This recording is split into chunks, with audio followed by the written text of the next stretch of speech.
Everywhere we look in nature, we see a similar process. A seed sprouts, and a tiny seedling struggles to grow and survive. Eventually it grows, matures, and comes into its adult strength. The animal kingdom has a similar reality.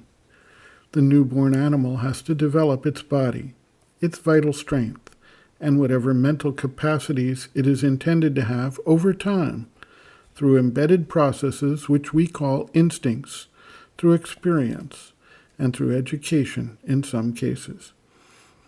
This occurs in one lifetime, yet we see an evolving process that takes place across many lifetimes, stretching across millennia. It is useful to reflect on this process as we consider the mechanism and process that provides meaning to this development. If human life is restricted to one brief lifetime, then very little significance in the universal creation can be attributed to any individual life.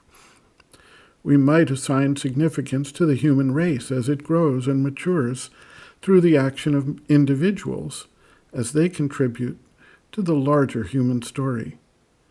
Yet even this seems to lack ultimate significance if there is not also a mechanism for some process that provides continuity across numerous successive lifetimes.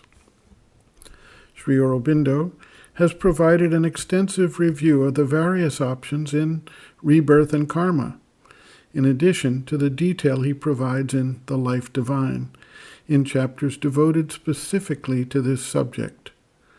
The mechanism that provides meaning and continuity is the process of rebirth. The soul puts forth the psychic being, which begins as more or less a newborn seed of the spirit in each individual, and then grows, matures, and evolves, gaining strength and experience to eventually be able to not only influence the external body, life, and mind, but gain mastery over them and turn them to the larger purposes of the divine creation. Sri Aurobindo observes, quote, "Moreover, the psychic being, the soul personality in us, does not emerge full-grown and luminous. It evolves, passes through a slow development and formation. Its figure of being may be at first indistinct and may afterwards remain for a long time weak and undeveloped, not impure, but imperfect. For it rests its formation, its dynamic self-building, on the power of soul that has been actually, and more or less successfully, against the resistance of the ignorance and inconscience, put forth in the evolution upon the surface. Its appearance is the sign of a soul emergence in nature, and if that emergence is as yet small and defective, the psychic personality also will be stunted or feeble. It is, too, by the obscurity of our consciousness, separated from its inner reality, in imperfect communication with its own source in the depths of the being. For the road is as yet ill-built, easily obstructed, the wires often cut or crowded with communications of another kind and proceeding from another origin. Its power to impress what it receives upon the outer instruments is also imperfect. In its penury, it has for most things to rely on these instruments, and it forms its push to expression and action on their data, and not solely on the unerring perceptions of the psychic entity.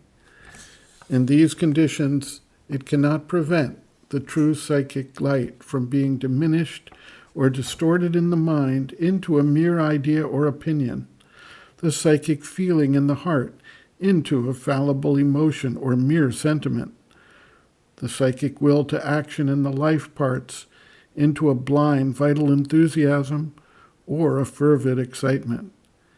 It even accepts these mistranslations for want of something better and tries to fulfill itself through them. For it is part of the work of the soul to influence mind and heart and vital being and turn their ideas, feelings, enthusiasms, dynamisms in the direction of what is divine and luminous. But this has to be done at first imperfectly, slowly, and with a mixture. As the psychic personality grows stronger, it begins to increase its communion with the psychic entity behind it and improve its communications with the surface. It can transmit its intimations to the mind and heart and life with a greater purity and force, for it is more able to exercise a strong control and react against false mixtures. Now, more and more, it makes itself distinctly felt as a power in the nature.